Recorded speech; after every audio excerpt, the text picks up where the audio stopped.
흔히 우리 이런 얘기 많이 합니다. 아니, 말 안 하면 몰라? 몰라요. 어떻게 알아요? 말을 안 하는데. 배우자만 만나면 말이 안 통한다. 그렇게 말을 잘하시는 분들이 왜 배우자랑은 이게 안 되냐 말이죠. 대화를 못한다라는 것도요, 한 두 가지 의미가 있는 것 같습니다. 첫 번째 의미는 대화를 시작도 못하는 거예요. 두 번째는 시작은 했는데 지속이 안 되는 거죠. 대화가 단절되면요, 관계도 언젠간 단절될 수밖에 없습니다.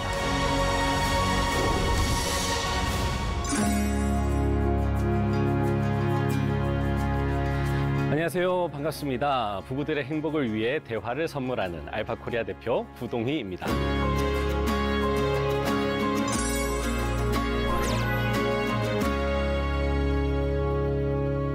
배우자를 어떻게 배울 수 있을까요? 이제 그게 문제죠. 배우자를 배워야 한다라는 건 이제 알겠어요. 왜 배워야 할지 그 필요성도 알겠어요. 그렇게 배웠을 때 갈등이 해결된다는 것도 알겠어요. 우리의 삶이 달라져서 서로의 다름에 대해서 단순히 인정하는 게 아니라 이해를 할 수 있다는 것도 알겠어요. 근데 어떻게 그게 가능할까요? 물론 다양한 방법이 있겠지만 사실 가장 좋은 방법은 지금 제가 하고 있는 것처럼 말을 하는 거죠. 대화를 하는 겁니다. 흔히 우리 이런 얘기 많이 합니다. 아니, 말 안 하면 몰라? 몰라요. 어떻게 알아요? 말을 안 하는데. 아니, 여보, 내가 꼭 말을 해야 돼? 말 안 하면 몰라? 알아서 하면 안 돼? 뭐 이런 얘기들 많이 합니다. 그런데 정말 가만히 한번 생각해 보세요. 말을 안 하면 알 수 없어요. 내가 말을 안 하면 내 아내가 알 수 없고요. 아내가 말을 안 하면 내가 알 수 없습니다. 서로 가지고 있는 생각이 무엇인지, 서로 가지고 있는 어떤 마음이 무엇인지, 감정 상태 이런 거 다 말로 해야 돼요. 그러니까 감정을 풀어라는 게 아닙니다. 예를 들면 화를 내시라는 게 아니에요. 그거는 말을 하는 게 아니잖아요. 화내는 거지. 짜증을 내시라는 게 아닙니다. 그냥 단순히 표현해야 된다 그 얘기가 아니고요. 말을 해야 된다는 겁니다. 말을. 즉 말로 표현을 해야 되는 거예요. 짜증이 난다고 해서 내가 짜증 틱 내버리는 게 아니라 내가 짜증 난다라는 말을 하자라는 겁니다. 그런 얘기 혹시나 오해하실까 봐 말씀드립니다. 그래서 우리는 대화를 통해서 배우자를 배웁니다. 근데 이 대화라고 하는 것도요, 이 대화도 조금 오해하시는 분들이 있어요. 말만 하면 다 대화라고 생각하시는 분들이 있습니다. 근데 절대 그렇지 않고요. 영어로 모놀로그라고 하는 게 있죠. 독백이라고 합니다. 독백. 혼자서 이야기하는 거예요. 아무리 내가 아내를 두고 혼자서 이야기를 해도요, 저 혼자 얘기하는 거지 대화하는 게 아닙니다. 만약에 똑같이 아내가 저한테 또 독백을 해요. 모놀로그를 하면 그건 혼자서 얘기하는 거지 대화하는 게 아닙니다. 대화는 주고받는 거예요. 다이알로그라고 하잖아요. 다이알로그. 주고받는 겁니다. 그래야 대화인 거예요. 앉아서 둘이 마주 앉아가지고 막 얘기하고 이것과 아무 상관없이 또 막 얘기하고 그걸 대화라고 하진 않습니다. 대화라고 하는 건 서로 주고 여기에 대해서 받고 또 주고 또 받고 주고 주고 받고 하는 걸 대화라고 합니다. 바로 이 대화를 통해서 우리가 서로를 배울 수 있어요. 한 번은 이제 저희 지도 교수님이 수업 시간에 그런 얘기를 하셨어요. 기독교의 하나님이 천지를 창조하셨다라고 성경에서는 뭐라고 돼 있냐면 말씀으로 창조하셨다라고 되어 있잖아요. 네. 그런데 그게 의미가 뭘까라고 물어보시더라고요. 기독교의 하나님이 천지를 말씀으로 창조했다라는 의미가 뭐겠냐라는 거죠. 그래서 저를 포함해서 학생들이 다 이렇게 어리둥절했습니다. 뭘 물어보시는 거지 도대체? 그 의미를 뭘 물어보시는 거지 하고 저희가 그냥 교수님만 쳐다봤어요. 했더니 교수님이 그러시더라고요. 말로 하자는 거 아니야, 말로. 말로 하자는 거라는 거예요. 하나님께서도 말씀으로, 우리가 말씀이라고 번역을 했지만 말로 하시는 거잖아요. 말로 창조하시고 그다음에 말로 다스리시고 뭐 말로 치유하시고 예수님께서 이 땅에 오셔가지고 하나님을 보여주시면서 그렇게 하셨었거든요. 그게 기독교인들이 보는 그 성경에 나와 있는 내용이에요. 말로 하자라는 겁니다. 여러분, 우리 인생사 다 말과 연결되어 있습니다. 우리의 모든 관계들 말로 우리가 대화라는 걸 하지 않고 서로를 알아가고 서로를 배워갈 수는 없습니다. 물론 뭐 말이 안 되시는 분들은 다른 수단을 통해서 대화라는 걸 하시겠죠. 꼭 뭐 말로 하지 않을 수는 있습니다. 하지만 어쨌든 내 감정을 표현할 수 있는 어떤 수단을 통해서 글이 됐든 그게 말이 됐든 뭐 모르겠어요. 뭐 그림이나 음악이 됐든 뭐가 됐든 그걸로 우리가 표현을 하면서 주고받으면서 대화라는 걸 하는 거죠. 그게 우리가 서로를 배울 수 있는 길입니다. 제가 이런 말씀을 드리면 사실 이게 너무 자명하잖아요. 그러니까 너무 당연한 거잖아요. 제가 더 이상 뭐 말하는 게 소용없을 정도로 다 이해하시잖아요. 문제는 뭐냐면 그 대화라고 하는 게 너무 안 된다는 거예요. 네. 제가 이렇게 주변에 보면요. 사회생활 너무 잘하세요. 회사에서 직장 상사든 직장 동료든 말 너무 잘해요. 대화도 너무 잘해요. 정말 그냥 말만 잘하고 재밌고 웃기는 게 아니라 진짜 소통이 돼요. 그런데 이런 분들이 이상하게도 집에만 가면 대화가 안 돼요. 배우자만 만나면 말이 안 통한대. 그렇게 말을 잘하시는 분들이 왜 배우자랑은 이게 안 되냐 말이죠. 네. 이게 문제인 거예요. 근데 정말 이거 공감하실 거예요. 주변에 보시면 뭐 본인들도 그러시겠지만 이상하게 내가 정말 문제 없는데 나 멀쩡하게 잘 살아가는 한 사람의 사회인인데 예, 그게 보통 사람인데 그런데 왜 내 아내랑은 대화가 안 되고 내 남편이랑은 대화가 안 될까? 이 대화를 못한다라는 것도요, 한 두 가지 의미가 있는 것 같습니다. 첫 번째 의미는 대화를 시작도 못하는 거예요. 정말 대화가 시작이 안 되는 거예요, 시작이. 아예 말이 시작이 안 되는 그런 경우가 있고요. 두 번째는 시작은 했는데 지속이 안 되는 거죠. 예, 이게 좀 지속이 돼야 되잖아요. 그런데 여보 잠깐만 앉아봐 라고 하면 벌써 불안한 거죠. 아니 이 사람이 왜 이러나 그러면서 무섭게 와서 이제 쭈뼛쭈뼛 이런 가정들도 있고요. 뭔가 대화를 하려 그러면 거기서 또 싸움으로 번지는 거죠. 사실 우리가 말을 하고 싶은데 말을 하려고 하면 또 예전 기억이 떠올라요. 이게 말을 해서 좋았던 적이 없는 거예요. 좋았으면, 대화를 해서 좋았으면 계속해서 대화를 할 텐데 대화를 해서 싸운 기억밖에 없으니까 그러니 대화의 자리를 피하려고 하는 겁니다. 말로 해서는 안 된다라고 하는 생각을 가지고 있는 거죠. 제가 제 아내랑 이제 또 제 얘기를 좀 하겠습니다. 제일 재밌는 게 남 얘기 아닐까요? 네. 그래서 제 얘기를 좀 드리면, 제가 아내랑 이제 이렇게 결혼을 해서 사는데 저희가 연애를 오래 했거든요. 저희가 연애를 한 6년 했습니다. 그러면 정말 알 만큼 알 수 있잖아요. 저희는 연애할 때도 매일 만났어요. 매일. 정말 그럴 수 있는 커플이 있을까요? 진짜 정말 문자적으로 거의 매일 만났습니다. 그러니 얼마나 많은 시간을 대화를 하고 함께 했겠어요. 결혼을 하고서도 저희는 일도 같이 하고 그런 적도 있었기 때문에 참 많은 시간을 함께 한 부부였어요. 네. 이제 결혼을 처음 이제 했을 때 제가 이제 아내랑 무슨 얘기를 했냐면 그때만 해도 제 아내가 사실 말을 잘 안 하는 스타일이었어요. 네. 그러니까 성향이 그런 사람들이 있죠. 좀 내향적이라 그럴까요? 그러니까 말을 안 하고 그냥 꿍 하고 있는. 그러니까 분명히 제가 느끼기에는 저는 좀 외향적이거든요. 벌써 이렇게 강의 스타일도 외향적이지 않습니까?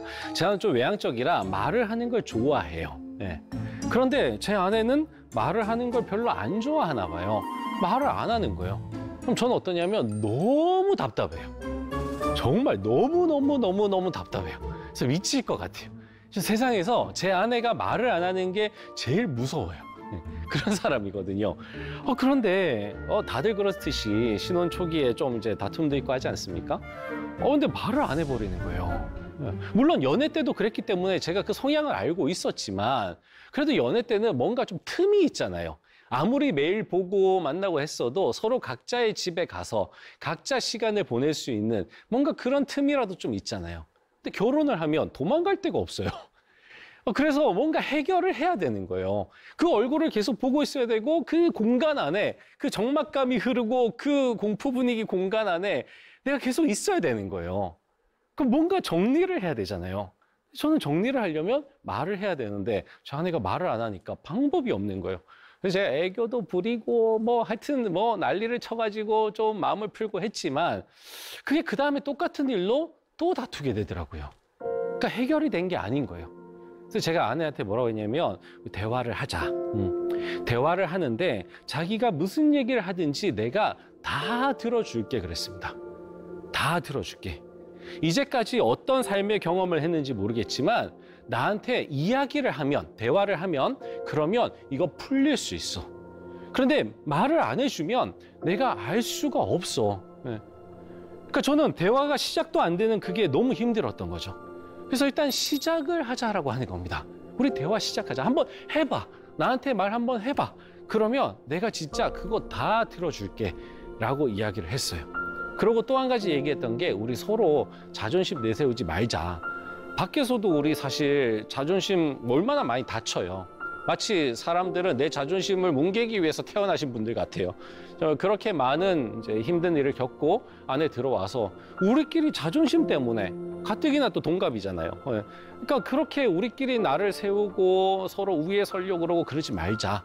그래서 우리 대화를 하자라고 이야기를 했고 어느 날 제 아내가 진짜 대화를 하기 시작을 했습니다. 너무 좋았어요. 너무 좋았어요. 네, 이전에는 그냥 꿍 했던 뭔가 갈등이 생기려고 그러면 입을 닫았던 아내가 입을 열고 왜 그런지를 이야기를 해주니까 너무너무 좋았습니다. 혹여나 가정에 또 저희 같은 집이 있다라면 이거 시작하는 거 정말 쉽지 않아요. 예, 그런데 진짜 한 번만 해보시면 그래서 내가 말을 하니까 통하네 이거죠. 말이 안 통해서 말을 해보니까 통하네. 이 경험 한 번만 하시면 그 다음부터는 그 경험이 또 우리 어떤 징검다리가 되어서 또 다른 경험으로 그래서 그래 말로 해결해야 돼. 물론 대화를 하시면요 싸울 수 있습니다. 예, 대화를 하실 때 그냥 다들 하하하하 이러면서 대화하는 건 아니에요. 예, 하다 보면 또 막 속 얘기하게 되고 막 내 감정들이 또 올라오니까 뭐 이렇게 될 수 있어요. 그럼에도 불구하고 그래도 대화를 하니까 풀리더라 라는 그 경험이 너무너무 중요합니다. 자, 그러면 여기서 중요한 건 어떻게 하면 그게 가능한가라고 하는 거죠. 예. 뭐 여러 가지가 있습니다. 제가 지금 사역을 하고 있는 그 메리지 코스라는 거에 자세하게 소개가 되어 있는데요. 간단하게 좀 말씀을 드리자면 사실은 말을 안 끊어야 돼요. 제일 중요한 게 말을 듣지 않고 끊어서 그렇거든요. 그래서 말을 끊지 않고 계속해서 들어주는 거. 그래서 충분히 이야기할 수 있게 해주는 거. 이제 이런 것들이 참 중요합니다. 이따가 좀 자세하게 다룰 거고요. 두 번째가 아까 뭐였냐면 대화를 지속하지 못한다라고 하는 거였어요. 시작은 했는데 그런데 이렇게 말을 끊는다든지 해서 지속하지 못할 때 그때 우리는 대화를 못하는 거죠. 근데 이것도 뭐 여러 가지 방안들이 있겠습니다. 네, 그 방안들을 좀 하나하나 해결해 가시면서 그렇게 대화를 시작도 하시고 그리고 지속도 하셔서 정말 속에 있는 얘기를 충분히 해나갈 수 있게 되면 얼마나 좋을까요? 그렇죠? 그래서 제가 오늘 그 방법을 알려드리려고 합니다.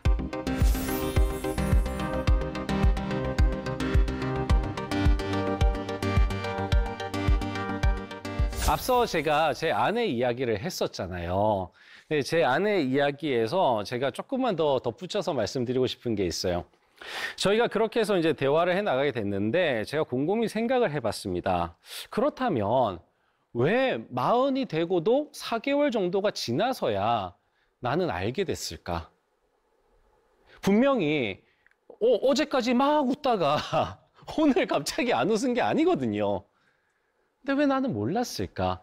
아까는 제가 말씀드릴 때에 그래요. 뭐 제가 뭐 너무 바쁘기도 했고 또 40 되는 게 좋았고 저는 그게 신났으니까 제 삶에 집중하고 제 일에 집중하다 보니까 몰랐다 그러도 할 수 있지만 그래도 저는 제 아내랑 만나서 같이 밥도 먹었고요. 같이 TV도 보고 같이 이런저런 대화는 했거든요. 그런데도 저는 제 아내가 웃지 않는다라는 건 몰랐던 거죠.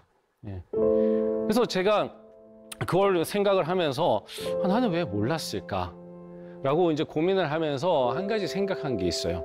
그게 뭐냐면 뭔가 내 아내가 나에게 말을 하지 않도록 말을 할 수 없도록 내가 만든 게 아닐까? 내 아내가 내 앞에서는 그냥 웃는 척, 그러니까 제가 잘 모를 정도로 살짝 웃는 척하고 사실은 그렇지 않았는데 그렇게 점점 지나온 게 아닐까. 네.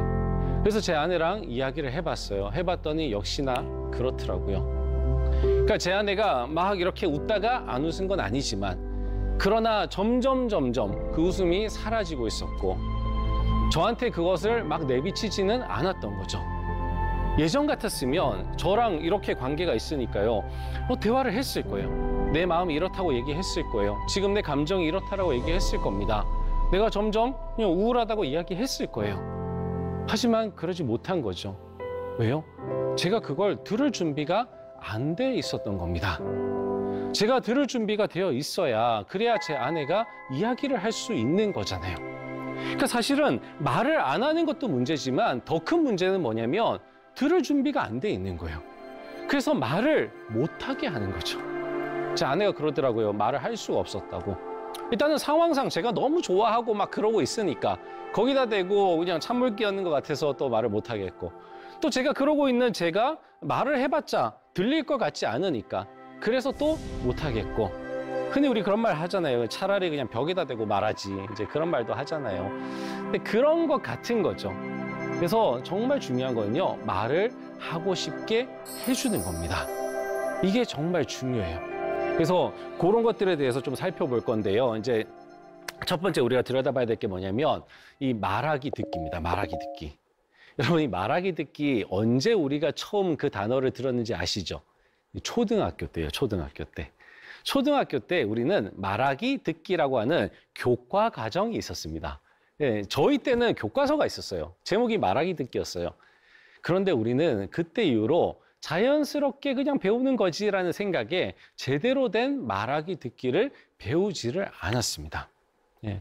그래서 말을 잘하는 법을 몰라요. 말은 하죠. 예, 말 못하는 사람이 어디 있어요, 그렇죠? 예, 말은 하죠. 물론 장애가 있으신 분들은 못하시겠지만 그러니까 장애가 없는 사람들은 말을 할 수 있어요. 하지만 내가 입을 열고 말을 한다고 해서 그게 다 잘 말하는 건 아니거든요. 듣는 것도 마찬가지예요. 귀에 장애가 없다면 들을 수 있죠. 하지만 내가 그냥 듣는다라고 하는 게 잘 듣는 건 아닐 수 있다는 겁니다. 그래서 여기서 중요한 게 잘이라고 하는 거예요. 그냥 말하고 듣는 게 아니라 잘 말하고 잘 듣는 거. 그게 너무 중요해요. 그래서 우리는 말하기 듣기를요. 다시 배워야 됩니다. 특히 이렇게 성인이 되고 나서 우리 배우자와 함께 살아가면서 그 깊은 관계, 이 기독교에서는 이런 관계를 한 몸이라고까지 표현을 하거든요. 정말 한 몸인 거예요. 하나인 거예요, 하나. 하나라고 하는 그 부부 관계를 맺어갈 때는요. 정말 필수적으로 우리가 갖춰야 될 게 그게 바로 말하기와 듣기입니다.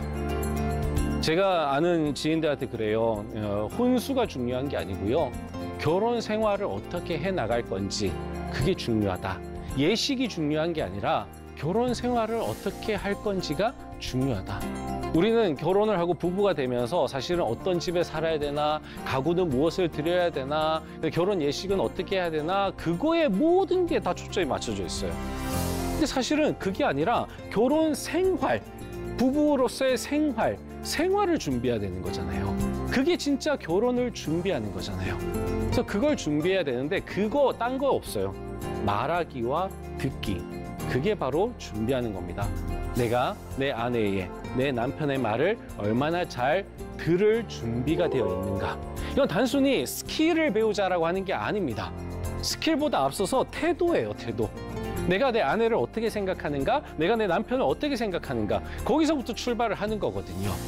내가 이 사람을 아까 우리가 바라본 것처럼 배워야 될 대상으로 바라볼 것인가, 아니면 내가 이 사람을 지배할 수 있는 대상으로 볼 것인가.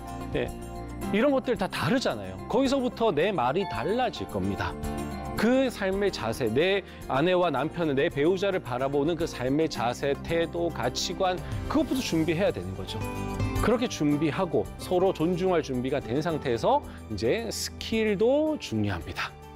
왜 스킬이 중요하냐면 아무리 내가 그 마음을 가지고 있다 한들 사실 기술적으로 잘 못하면요. 또 그게 전달이 안 돼요. 아까도 얘기했듯이 우리가 말을 해야 안다고 그랬잖아요. 그러면 내 의사를 그대로 반영하려면 잘 말을 해야 잘 들을 수 있는 거예요. 정확한 표현을 써줘야 됩니다. 정확한 감정을 전달해 줘야 됩니다. 그래야 그 감정을 그대로 알 수 있는 거예요. 여러분 우리가 살면서 다 느끼잖아요. 나는 아 하고 말했는데 저 사람은 어 하고 들어요. 어디서부터 어떻게 잘못된 걸까요? 근데 분명히 뭔가 왜곡이 일어난 거죠. 그게 바로 잘 말하기와 잘 듣기가 잘 안 돼서 그렇다라는 겁니다. 그래서 잘 들으면요, 엉뚱한 얘기를 안 해요. 근데 잘 안 듣잖아요? 그러면 엉뚱한 얘기를 하게 됩니다. 그럼 그 엉뚱한 얘기를 통해서 또 갈등이 일어나는 거죠. 제가 오늘 한 가지 잘 듣는 법을 알려드릴 거예요. 아까 제가 잘 말하는 것보다 잘 듣는 게 중요하다 그랬죠? 그래서 말할 수 있게 하는 게 중요하다고 말씀드렸습니다. 그래서 잘 듣는 법을 알려드릴 텐데 이거 영어로 뭐라고 하냐면 reflective listening이라고 합니다. reflective listening. 이게 한국어로 번역을 하면 반영적 경청이라고 이야기를 해요. reflective listening이라고 하는 게 뭐냐면 이게 너무 쉽고 너무 간단한 거예요. 한마디로 요약하자면 내가 들은 걸 그대로 반복하는 겁니다. 그래서 그 사람에게 이야기를 하는 거예요. 내가 들은 그대로. 그러면 주의 깊게 들어야 되겠죠. 마치 상담사가 내담자의 이야기를 듣는 것처럼 그렇게 주의 깊게 듣는 겁니다. 그렇게 듣고 그리고 나서 내가 그걸 반복을 해주는 거예요. 그래서 아, 이렇다라는 거죠 라고 반복을 해요. 그럼 그 사람이 거기에 대해서 다시 또 반영, 피드백을 합니다. 그렇게 해서 리플렉션이 왔다 갔다 하는 거예요. 그러면서 대화가 풍성하게 정말 내가 전달하고 싶은 걸 온전히 다 전달할 수 있는 그런 대화가 되어가는 거예요. 예를 한번 들어드릴게요. 한 부부가 이사를 갑니다. 자, 이사를 가기 전에는 준비할 게 너무나 많아요. 그쵸? 이 집도 정리를 해야 되고요. 그다음에 저 집도 준비를 해야 돼요. 이사를 갈 집과 이사를 가서 살 집을 준비해야 되니 이게 보통 일이 아닌 겁니다. 그 일을 부부가 같이 해 나가야 되는 거예요. 자, 그런데 이 아내는 좀 불만이 있습니다. 왜냐하면 남편이 너무 신경을 안 써요.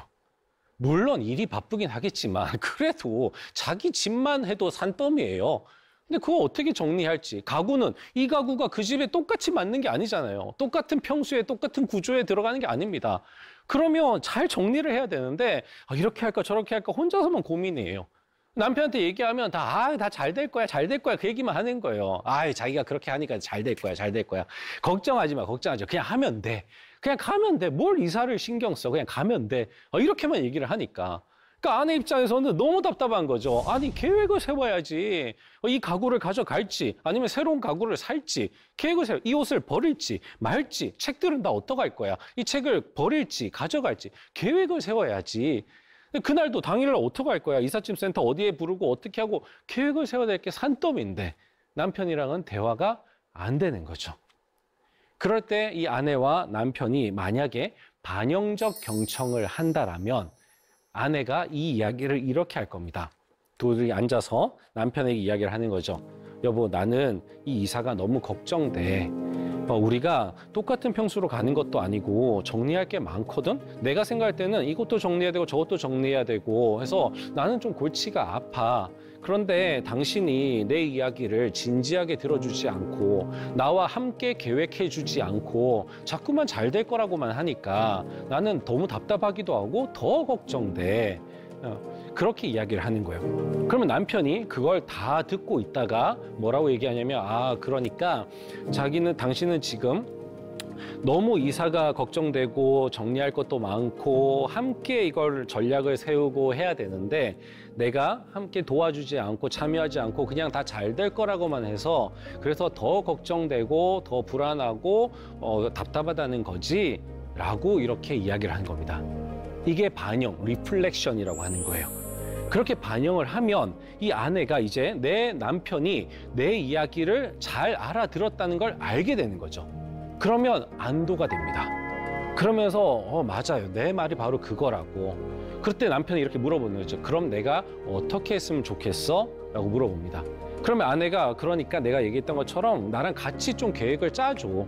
그냥 잘 될 거라고만 하지 말고 어떻게 하면 좋겠는지 지금 펜하고 종이하고 가져올 테니까 같이 계획을 세웠으면 좋겠어 라고 이야기를 하는 거죠. 그럼 남편이 그걸 듣고 그럼 내가 같이 계획을 세웠으면 좋겠다고 하는 거니까 그렇게 합시다. 혹시 또 더 원하는 거 있어? 라고 또 물어봐 줍니다. 그럼 아내는 아니야 괜찮아 그렇게만 하면 될 것 같아 라고 하는 거죠. 여러분 이게 되게 교과서적이라고 생각을 하시겠지만 실제로 이 반영적 경청, 반영적 대화라고도 할 수 있겠죠. 이 대화를 주고받으면요. 정말 말하고 싶은 사람도 충분히 말할 수 있고요. 듣는 사람도요. 곡해해서 듣지 않을 수 있습니다. 충분히 내가 듣지 않았기 때문에 오해하는 경우가 너무 많아요. 그렇기 때문에 이 반영적 경청을 통해서 두 사람이 처음에 조금 어색할 수 있어요. 하지만 일부러라도 해보시면 나중에는요, 자연스러워집니다. 아, 무슨 말을 그렇게 뭐 힘들어서 해야 돼요. 그냥 하면 되지. 그러다가 갈등이 생기고 그러다가 관계가 깨지는 거예요. 대화가 단절되면요, 관계도 언젠간 단절될 수밖에 없습니다. 고대의 철학자들이 그런 얘기를 했다고 합니다. 지혜가 바로 대화 안에 있다라는 거죠. 누군가의 안에 지혜가 들어있는 게 아니고요. 이 철학자 안에 들어있고 저 철학자 안에 들어있어서 그 지혜를 끄집어내는 게 아니라 서로 대화하는 가운데에 지혜가 있다는 거예요.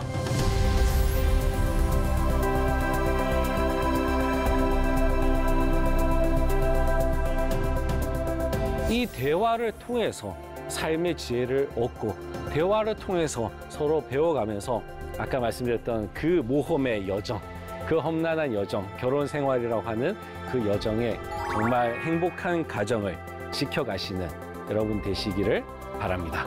긴 시간 들어주셔서 감사합니다.